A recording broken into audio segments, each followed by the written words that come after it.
옛날에 어느 할머니가 돌아가신 후에 유품을 정리하던 유족들이 그 장판 밑에서 수천만 원이 되는 돈을 발견을 했다는 것입니다. 그런데 안타까운 것은 그 할머니는 돈을 거기다 장판에 밑에다 쌓아놓고는 본인은 정작 먹을 걸 제대로 못 먹고 추운 겨울에도 그 난방비 때문에 돈을 제대로 난방을 제대로 사용 못하고 그냥 떨며 그리고 그냥 제대로 못 먹고 즐기기는커녕 누리지를 못하고 그렇게 안타깝게 세상을 떠나는 바람에 유족들이 그걸 보고 그냥 한탄을 하고 통곡을 했다는 것입니다.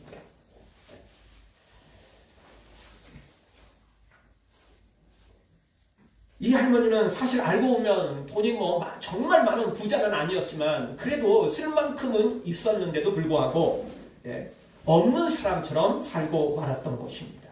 사랑하는 성도 여러분, 영적으로도 우리도 그럴 때가 있습니다. 하나님은 부유하고 하나님 안에는 모든 좋은 것들이 가득한데 하나님을 믿는다고 말하는 우리조차도 정작 하나님의 창고에 쌓여있는 그 모든 것들을 나를 위해 준비해 놓은 그 모든 것들을 사용하지도 못하고 누리지도 못하고 그저 이 할머니처럼 추우면 추운 대로 배고프면 배고픈 대로 그렇게 그냥 쩔쩔매면서 인생을 살아가고 있지 않는지 한번 뒤돌아봐야 되는 것입니다. 다윗은 그 하나님 안에 모든 좋은 것들이 풍성한 것들이 있는 것을 알았고 그것을 찾아서 누렸고 또 주 안에서 풍성하게 살았던 사람 중에 한 사람인 것입니다. 다윗도 죽고 싶을 만큼의 힘든 일과 위기가 많이 있었지만 하나님 안에 좋은 것이 있음을 깨닫고 그 하나님을 찾아서 흔들리지 않는 인생을 살았던 것입니다. 정확히 말하면 흔들리기는 했어요. 흔들리긴 했지만 다시 자리를 잡았기 때문에 흔들리지 않았다라고 말하는 것입니다. 오늘 8절에도 보면 내가 흔들리지 아니하리로다. 그리고 시편 15편 우리가 오늘 성시교독에도 봤지만요. 맨 마지막 절 5절에 보면 영원히 흔들리지 아니하리로다. 이렇게 고백하고 있습니다. 15편, 16편 다 이렇게 흔들리지 않는 다윗의 모습. 흔들릴 만한 일이 너무 많았어요. 다윗 인생에 흔들릴 만한 일들이 우여곡절이 얼마나 많았는지 몰라요. 그럼에도 불구하고 흔들리지 않았던 이유. 흔들렸지만 다시 하나님이 붙잡아 주셨기 때문에 흔들리지 않은 결과를 낳게 된 것입니다. 오늘 국가적으로 봐도 3.1절인데요. 우리나라도 정말 흔들리는 그런 시절이었습니다. 일제강점기 자그만치 35년이나 되는 이 엄청난 시간 동안 만 35년이니까 옛날 시간으로 따지면 36년이죠. 만 35년 동안에 이 나라가 일제에 그 고통을 받았습니다. 그 이후로 또 6.25가 전쟁이 있어서 또 이 나라가 흔들렸고요. 얼마나 많이 흔들렸는지 모릅니다. 그나마 이렇게 하나님의 은혜로 그 흔들림을 이겨내고 마치 흔들리지 않은 것처럼 이렇게 나름 자리를 잡은 거 정말 주님의 은혜라고 생각됩니다. 아멘. 오늘 다시 한번 우리 인생에 흔들리지 않을 일이 없어요. 맨날 흔들릴 수밖에 없습니다. 왜? 사탄이 그냥 우리를 그냥 가만 놔두지 않는데 어떻게 안 흔들리는 인생이 어디 있겠어요. 그럼에도 불구하고 아무리 흔들려도 주님이 꽉 붙잡아 주시면 주님이 지켜주시면 결국 흔들리지 않은 결과와 똑같아지는 것입니다. 그런데 주님이 돕지 않으면 작은 흔들림에도 그 인생 무너지고 넘어지고 끝장나게 되는 것입니다. 그러나 아무리 큰 강진이 일어나도 내진 설계가 되어 있는 건물은 큰 영향을 받지 않는 것처럼 흔들리지만 무너지지 않는 것처럼 큰 위험에 빠지지 않는 것처럼 어떤 인생의 흔들림에도 어떤 인생의 사탄의 시험에도 하나님이 우리를 붙잡아 주시면 다윗처럼 우리가 믿음 안에 세워지기만 하면 흔들리지 않는 인생으로 흔들리지 않는 우리의 영혼으로 그리고 흔들리지 않는 우리의 가정 흔들리지 않는 이 나라 이 민족이 될 줄 믿습니다. 오늘 놀라운 그 은혜가 다윗에게 임했던 것처럼 우리에게도 동일하게 흔들리지 않는 우리의 인생으로 세워지는 은혜가 있기를 주의 이름으로 축원합니다. 자, 그러면 구체적으로 다윗은 어떻게 해서 이렇게 흔들리는 인생 가운데 하나님의 도우심을 받아 흔들리지 않는 인생으로 그런 삶으로 세워졌을까요? 첫 번째, 날마다 하나님의 훈계와 교훈을 받았기 때문에 흔들렸지만 흔들리지 않았다는 것입니다. 7절을 보죠. 7절 한 목소리로 보겠습니다. 나를 훈계하신 여호와를 송축할지라 밤마다 내 양심이 나를 교훈하도다. 아멘. 다윗은 하나님의 훈계를 받았습니다. 매일 매 순간마다 하나님의 훈계, 하나님의 말씀을 받은 것입니다. 특별히 여기서 또 하나 주목할 것은 그 훈계가 밤마다 이루어졌다는 겁니다. 나를 훈계하신 여호와를 송축할지라 밤마다 내 양심이 나를 교훈하도다. 여기 밤은요, 실제 저녁에 이루어지는 시간의 밤도 해당되지만 그 밤보다 더 큰 밤이 뭐냐면 인생의 밤입니다. 어두운 밤입니다.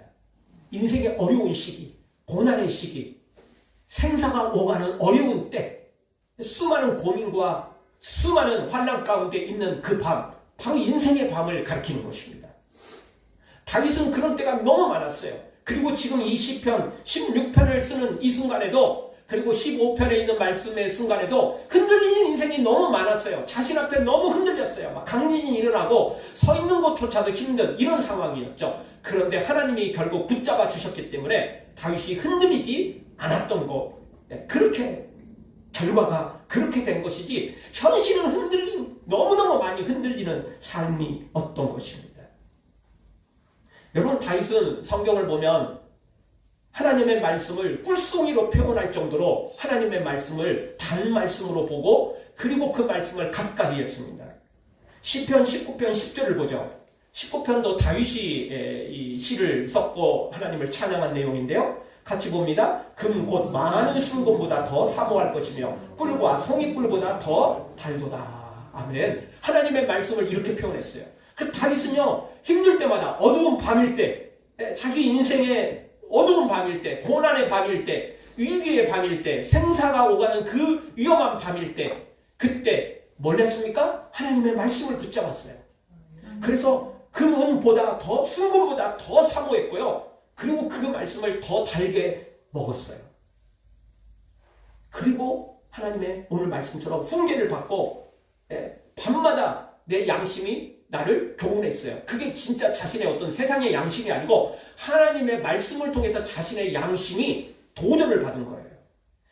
여러분, 교인 중에서도, 교회도 보면 말씀은 맨날 듣고 또 말씀을 읽기도 하지만 양심의 도전을 받지 못하는 사람들이 많아요.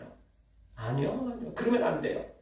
성경은 우리에게 말합니다. 선한 양심을 가지라.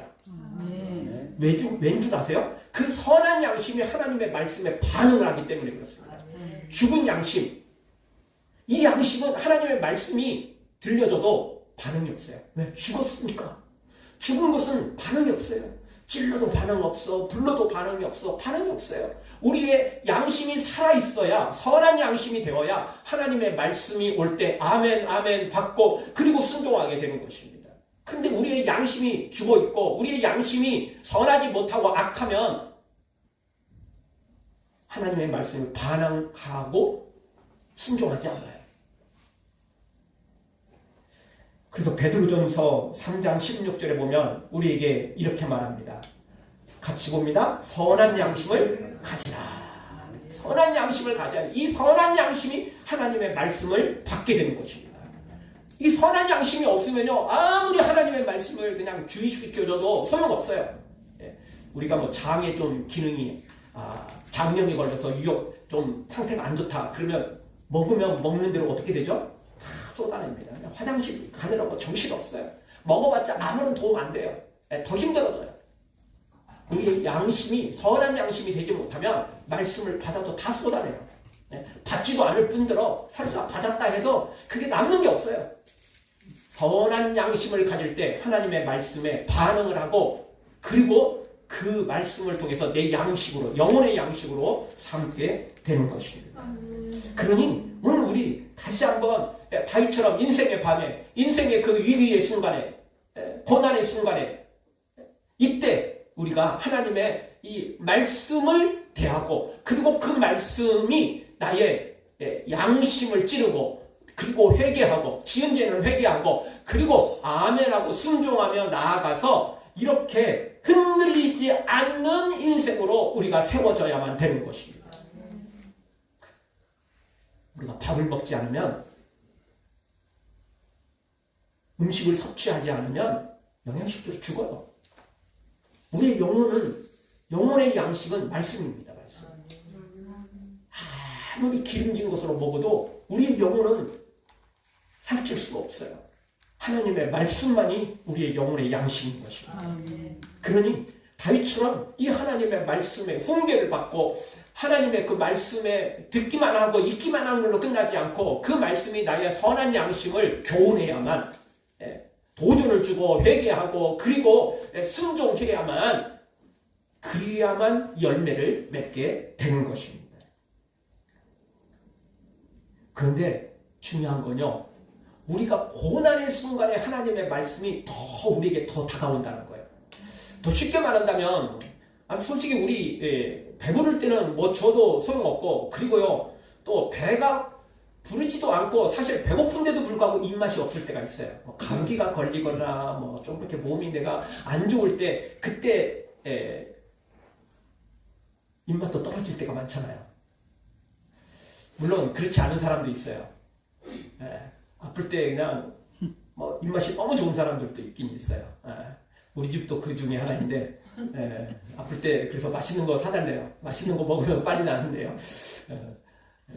그래서 뭐 어느 쪽으로는 감사하고 또 어느 쪽으로는 조금 걱정되기도 해요. 맨날 그러니까. 그래도 분명한 건 뭐냐면, 우리 솔직히 감기 많이 걸리고 몸에 컨디션이 안 좋으면 솔직히 입맛이 없어요. 모래알 씹는 느낌이잖아요. 솔직히 그럴 때 우리가 먹고 싶어서 먹는 게 아니고 살기 위해서 먹을 때도 있잖아요. 진짜 그럴 때 있어요. 근데 그 아픈 중에도 입맛이 있다. 그 이야기는 빨리 회복할 수 있는 가능성이 있는 거예요. 그래서 우리의 영혼이 똑같아요. 근데 문제는 우리의 영혼이요, 여러분 잘 될 때는요, 우리가 정말 믿음 생활 잘할 것 같죠? 성경도 잘 읽고 기도도 열심히 하고 이럴 것 같죠? 아니요. 형통하고 잘 될 때는 조금 그 며칠 또는 몇 주, 이때는요 막 찬양하고 막 하나님께 영광 돌리고 막 더 열심히 내고 예배도 막 기도도 찬양도 전도도 막 봉사도 더 열심히 내요. 근데요 그거 얼마 안 가요. 그거요 몇 달 못 가요. 왠 줄 아세요? 풍성해지고 형통해지면요 그거 누리느라고 바빠요. 그냥. 주님 안 찾아요. 감사 조금 하고 나면 이제 그 다음부터는 시들시들해져요. 근데 고난이 닥치면요 진짜 믿음의 사람은 엎드리게 돼 있어요. 하나님을 찾게 돼 있어요. 그래서 시편 119편 71절, 우리가 너무나 잘 아는 말씀이죠. 같이 봅니다. 고난당한 것이 내게 유익이라 이로 말미암아 내가 주의 율례들을 배우게 되었나이다. 아멘.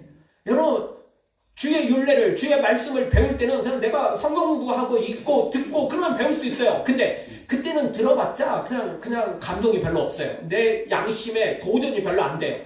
내 마음에, 내 영혼에 도전이 별로 안 돼요. 근데 고난당할 때는 달라요. 고난당할 때는 그게 딱 내 말씀이에요. 위기의 순간에는 그 말씀이 진짜 내 말씀이 되는 거예요. 너무너무 아멘이고 너무너무 위로가 되고 너무너무 힘이 되고, 그래서 이 시편 119편에는 그렇게 말하는 거예요. 고난당하는 것이 내게 유익이라. 왜? 고난 없을 때는 말씀을 들어도 그냥 아멘, 뭐 그게 그렇게 아멘인데, 이 고난당하고 난 다음에 이 위기의 순간에 하나님의 말씀이 들어와서 내게 능력이 되니까 이때는 진짜 아멘 아멘 아멘이 되는 거예요. 아멘. 제대로 된 아멘이 되는 거예요. 내 뼈에 새긴다. 이 말씀, 내 심기에 새겼다. 이 말씀이 그대로 적용이 되는 거죠. 그래서 여러분, 세상에서도 눈물 젖은 빵을 먹지 않은 사람과는 인생을 논하지 말라라고 말하잖아요. 세상에서도 그래요. 그 영적으로 근데 오죽 더 하겠어요. 고난이 있을 때 말씀을 배우게 되고요. 고난이 있을 때 정말 그 말씀을 통해서 제대로 은혜를 누리게 되고, 그러면 내 영혼까지 살게 되는 것입니다. 당연히 나머지 것도 주 안에서 풍성함을 누릴 수 있는 것입니다. 다윗이 바로 그 놀라운 비결을 체험했고, 그리고 그걸 누렸던 사람 중에 한 사람인 것입니다.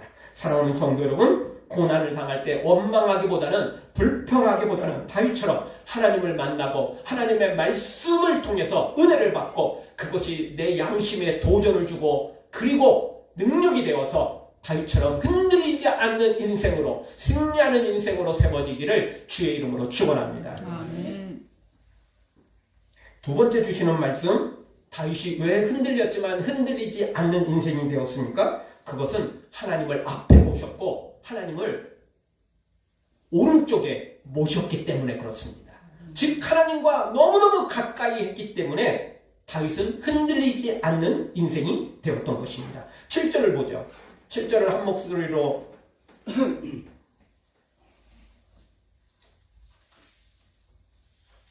8절입니다. 8절 오늘 말씀으로 봐보죠. 성경 8절 같이 보겠습니다. 내가 여호와를 항상 내 앞에 모시며 그가 나의 오른쪽에 계심으로 내가 흔들리지 아니하리로다. 아멘. 왜 흔들리지 않았습니까? 하나님을 앞에 모셨고 하나님을 오른쪽에 모셨기 때문에 그렇던 것입니다. 그 비결 바로 여기에 있었던 겁니다. 하나님을 앞에 모셨고 그래서 모시고 따라갔고 하나님을 우편에 오른쪽에 모시고 그리고 항상 의지했기 때문에 그렇습니다. 특별히 오늘 여기 밑줄 칠 내용 중에 또 하나는 여기 항상이라는 단어입니다. 항상 그냥 뭐 은혜될 때 그냥 감동될 때 그냥 생각날 때 이게 아니고 항상이었어요. 다윗은 항상 하나님을 앞에 모셨고 다윗은 항상 하나님을 우편에 모셨던 것입니다. 그러니 능력이 임했던 거예요. 여기 하나님을 오른쪽에 모셨다, 우편에 모셨다, 권능과 도움과 보호를 상징하는 것입니다. 여러분 우리가 그 길을 갈 때 나 혼자 갈 때도 있지만 뭐 2명, 3명이 함께 이렇게 길을 갈 때가 있어요. 근데 이게 뭐 보도블록이 조금 이렇게 안 좋거나 또 좋아도 나 스스로 뭐 조금 이렇게 삐끗할 때가 있잖아요. 근데 나 혼자 가다가 삐끗하고 뭐 이러면 어떻게 되죠? 넘어질 가능성이 있어요. 위험에 처할 수 있죠. 그런데요, 내가 이렇게 삐끗하다가도 이렇게 붙어서 이렇게 같이 가면 옆 사람을 내가 잡을 수 있어요. 또 굉장히 운동신경이 또 좋은 사람은 이 사람이 못 잡아도 그 사람이 얼른 잡아줘요. 그냥 코 박히는 것을 막아줘요. 흔들리는 건 막을 수 없지만 넘어질 것을 잡아주게 된다는 거예요. 그 오른편에 있다는 게 얼마나 좋은 것인지 몰라요. 바로 이 오른편, 이 우편이 바로 그걸 상징하는 거예요. 하나님을 오른쪽에 모셨다. 이거는 권능을 상징하는, 보호를 상징하는 것입니다. 하나님이 옆에 계시니까 내가 언제든지 필요할 때마다 하나님을 붙잡겠지만 근데 더 결정적인 건 하나님이 나를 붙잡아 주시는 거예요. 아무리 사람이 운동신경이 좋아도 한계가 있지만 하나님은 순식간이잖아요. 하나님이 나를 붙잡아 주시는데 누가 막을 수 있겠어요. 그러니 다윗은 하나님을 앞에 모셨고 오른쪽에 모시며 살았기 때문에 하나님을 제1주의죠. 하나님을 최우선으로 여겼던 거죠. 그렇게 하나님과 가까이 했기 때문에 아무리 다윗이 위기가 많았지만 하나님이 그때마다 보호해 주셨어요. 하나님이 그때마다 하나님께서 은혜를 베푸셨던 것입니다. 그래서 승리할 수 있었던 것입니다. 이 얼마나 든든한 백입니까? 누군가와 함께 한다는 것도 든든한 백인데 전지전능하신 하나님, 천지를 창조하신 하나님, 죽은 자를 살리시고 못하실 일이 없는, 능치 못할 일이 없으신 하나님께서 내 우편에 계셔서 나를 도우시니까, 나를 보호해 주시니까, 나를 붙잡아 주시니까 얼마나 든든한 백이 됐느냐고요. 다윗이 그 놀라운 백을 사용했던 사람입니다. 누렸던 사람인 것입니다. 그래서 다윗이 흔들리지 않았다. 이렇게 표현하는 것입니다. 다시 말씀드리지만 흔들리는 인생이었어요. 그런데 흔들리지 않았던 거 하나님이 이렇게 함께 하셨기 때문에 그렇습니다.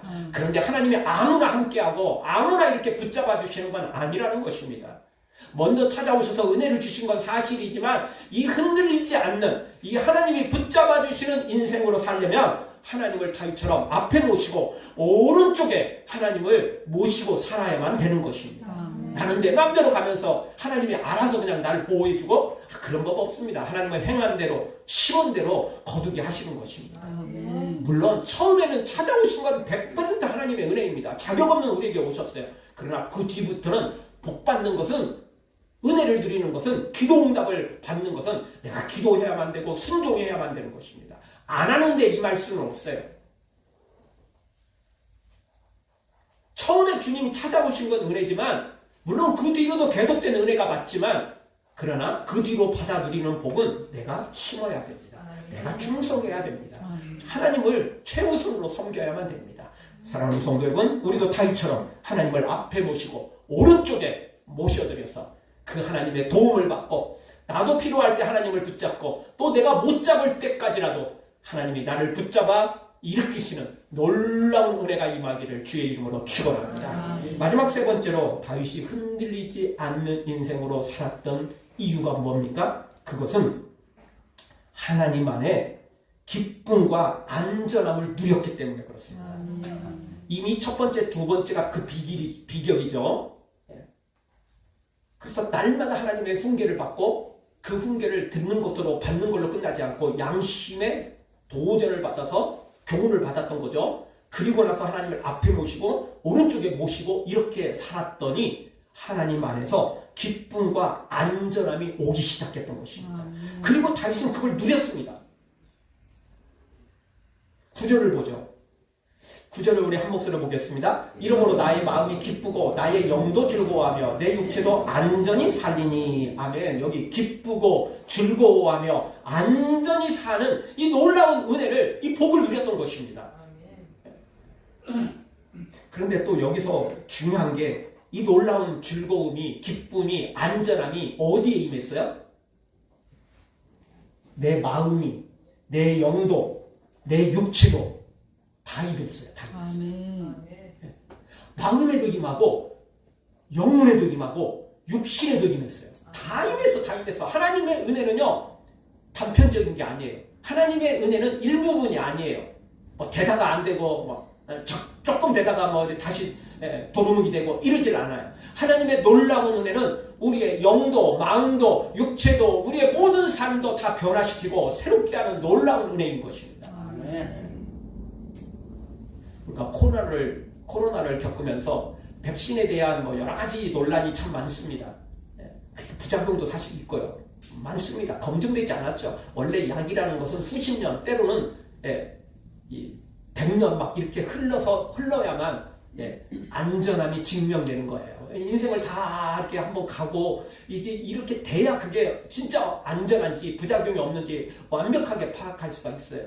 근데 뭐 금방 발견돼가지고 금방 백신을 만들어내는데 그게 어떻게 안전함을 보장할 수 있겠어요? 한계가 있는 거죠.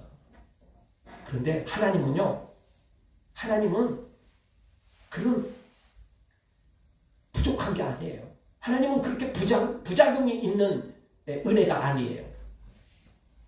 하나님의 은혜는, 하나님의 복은 완전한 은혜예요.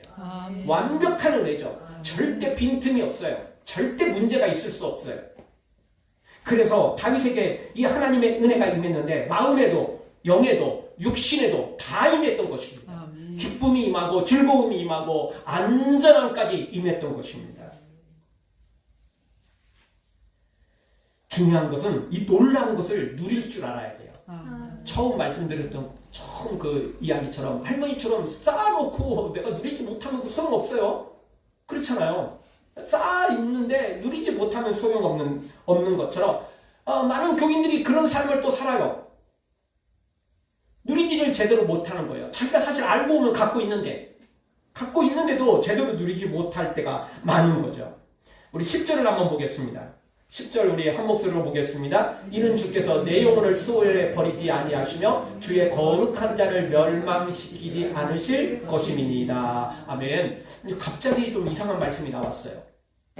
저는 이 앞뒤하고 문맥이 좀 안 맞는 말씀이에요. 왜냐하면 주께서 내 영혼을 수월에, 지옥에 버리지 않았고 주의 거룩한 자를 멸망시키지 않았다. 뭐 이런 내용이 어떻게 이게 앞뒤 문맥이 잘 안 맞잖아요. 그럼 지금 안전함에 가는 것이고 그리고 즐거움과 기쁨이고 흔들리지 않은 건데 갑자기 지옥에 버리지 않고, 물론 뭐 넓게 따지면 뭐 이 말씀도 다 해당이 되는데 이게 주의 거룩한 자를 멸망시키지 않았다, 썩지 않게 했다, 이런 말씀인데요. 이게 신약성경에 나오죠. 어떤 말씀과 연결되죠? 예수님의 부활과 연결되는 말씀입니다. 이 말씀이 신약성경에 인용되는데 이 말씀은 예수님의 부활과 연결됩니다. 즉 육체가 썩지 않았다는 것입니다. 멸망되지 않았다는 이 말씀입니다. 그러니까 지금 이 시편 16편은 메시아에 대한 예언입니다. 이 말씀이 갑자기 여기 왜 등장하느냐?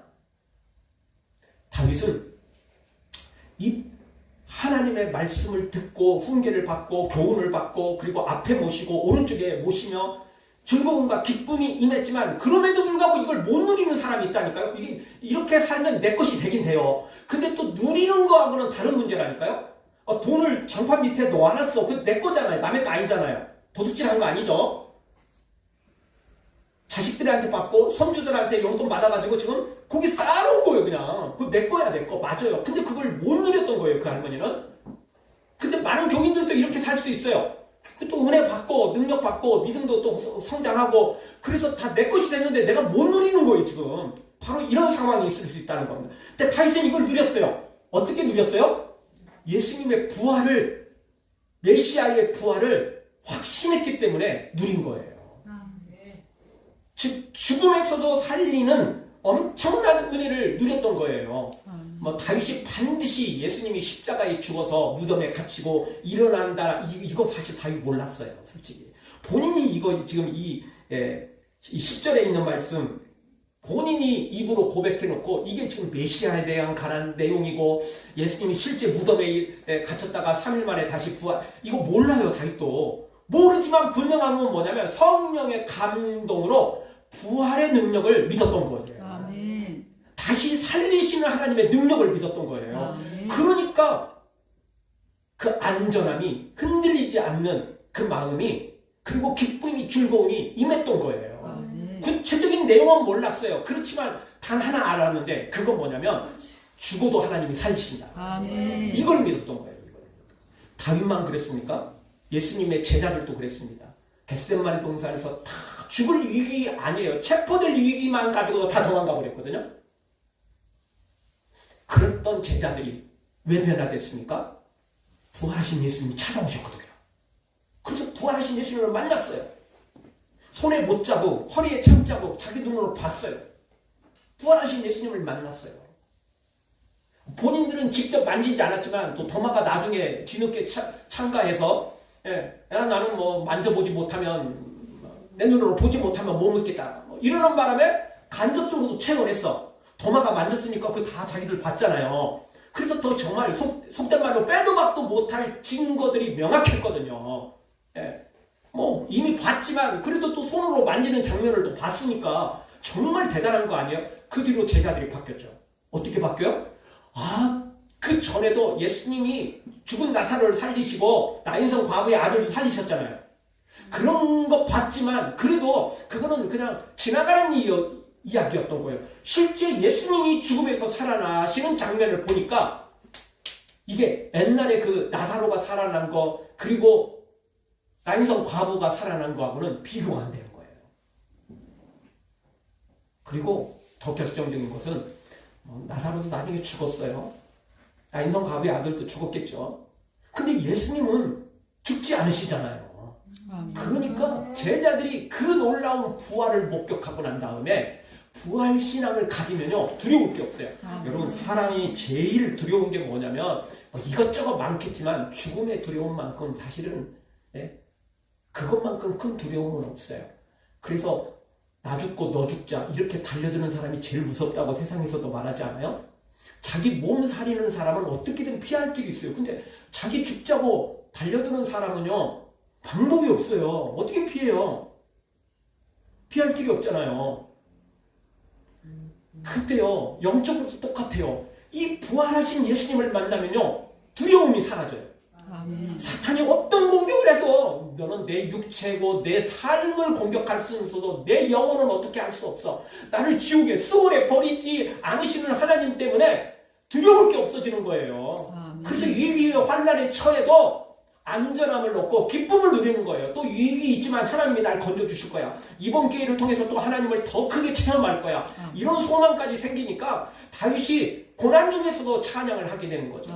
우리가 지난번에 살펴봤던 것처럼 바울이 감옥에 갇히고도 매를 맞고 위기에 처해도 피가 철철 나는 그런 몸을 가지고도 빌립보 감옥에서도 그리고 로마 감옥에서도 하나님을 찬양했잖아요. 아멘. 이 은혜를 체험하면, 이 놀라운 부활하신 예수님을 만나면 세상이 두려울 게 없어진다니까요. 아멘. 그래서 성경은 이런 사람들을 가리켜서 세상이 감당하지 못할 사람이다. 아멘. 왜냐하면 세상이 사람들을 협박하고 위협하고 이런 게 다 뭐냐면 돈 뺏겠다, 네 가정을 묵살내겠다, 최후에는 네 목숨을 빼앗겠다, 이런 거거든요. 그런 거 갖고 협박하지 뭘로 협박해요?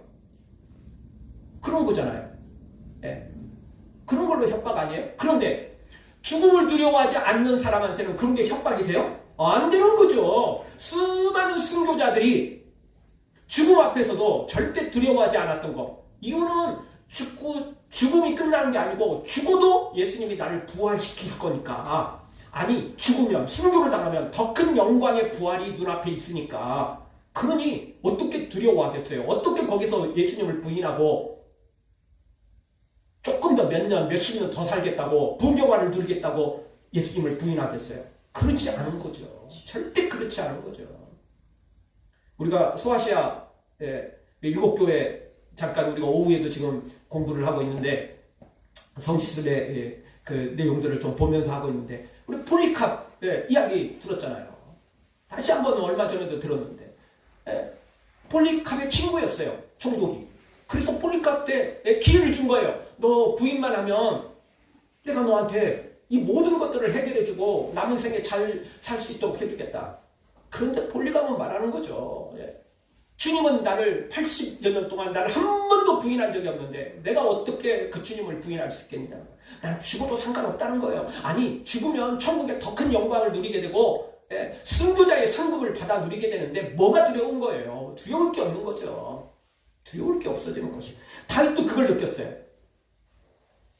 그렇게 살아서 자기 것이 됐지만 이걸 누리는 것은 부활의 체험이 있어야 돼요. 부활 신앙이 있어야 그걸 누릴 수 있는 거랄까요. 그렇지 않으면 자기 것 가지고도 막 벌벌 떨게 되고 두렵게 되고 누리지 못하는 거죠.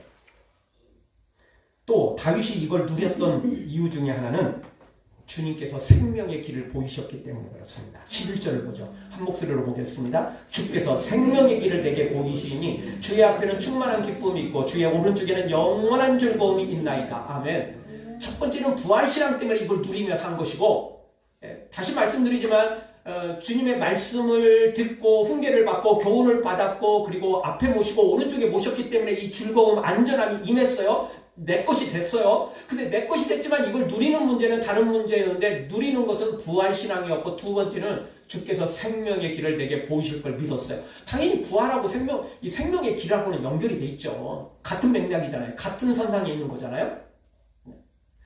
부활신앙을 믿었지만 그럼 뭐 나중에 천국 가서 누리는 걸 거야. 뭐 이러면 또 지금 당장은 또 못 누리게 되죠. 그런데 지금 당장도 하나님께서 생명의 길을 내게 보이실 것이다. 이걸 믿었던 거예요. 사울이 아무리 쫓아와서 죽이려고 달려들어도 그래도 하나님이 피할 길, 생명의 길을 내게 보이실 거야. 이걸 믿었던 것입니다. 그래서 다윗은 그 생명의 길을 보이실 걸 믿고 그리고는 주님만 바라봤던 거예요. 다시 또 반복하고 있습니다. 주의 앞에는 기쁨이 있고 주의 오른쪽에는 즐거움이 있는데 그냥 기쁨, 그냥 즐거움도 대단한데 오늘 성경은 또 더 여기에 추가하고 있습니다. 어떤 기쁨이에요? 충만한 기쁨. 어떤 즐거움이에요? 영원한 즐거움이에요.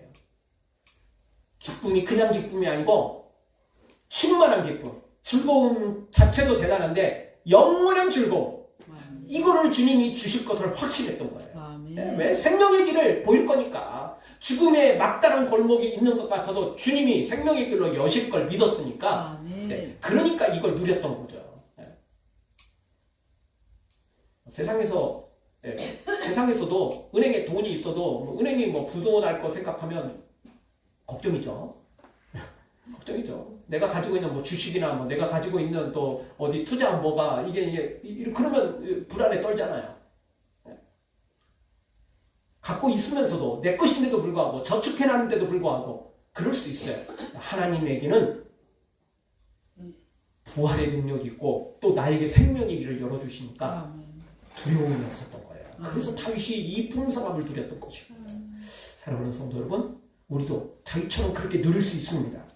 충분합니다. 하나님은 그걸 우리에게 주시기를 원하십니다. 한 자매가 있었습니다. 믿음 좋은 청년이었지만 어느 날 갑자기 아버지가 쓰러지셔서 중환자실에 입원을 했답니다. 의사는 냉정하게 말했습니다. 마음의 준비를 하셔야 될 것 같습니다. 의사가 나쁜 게 아니죠. 뭐 현실을 말한 거니까. 그러나 가족 입장에서 보면 너무 냉정한 이야기이죠. 고쳐보겠습니다. 나을 것 같습니다. 이런 소리를 들어야 되는데 그렇지 못했습니다. 그 자매는 병원 복대에 앉아 울었습니다. 기도도 나오지 않았습니다. 그저 하나님 앞에 하나님이 왜요? 그 한마디 뿐이었답니다.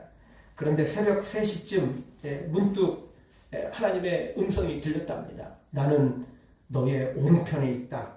이 하나님의 음성이 자신에게 들려지게 되었답니다. 그 한마디 뿐이었지만 그리고 아버지는 여전히 의식이 없었고 여전히 중환자실에 놓여 있었지만 이상하게도 이 자매의 마음속에서부터 설명할 수 없는 평안이 밀려왔고 눈물이 나더라는 것입니다. 동시에 두려움은 사라져 버렸다는 것입니다.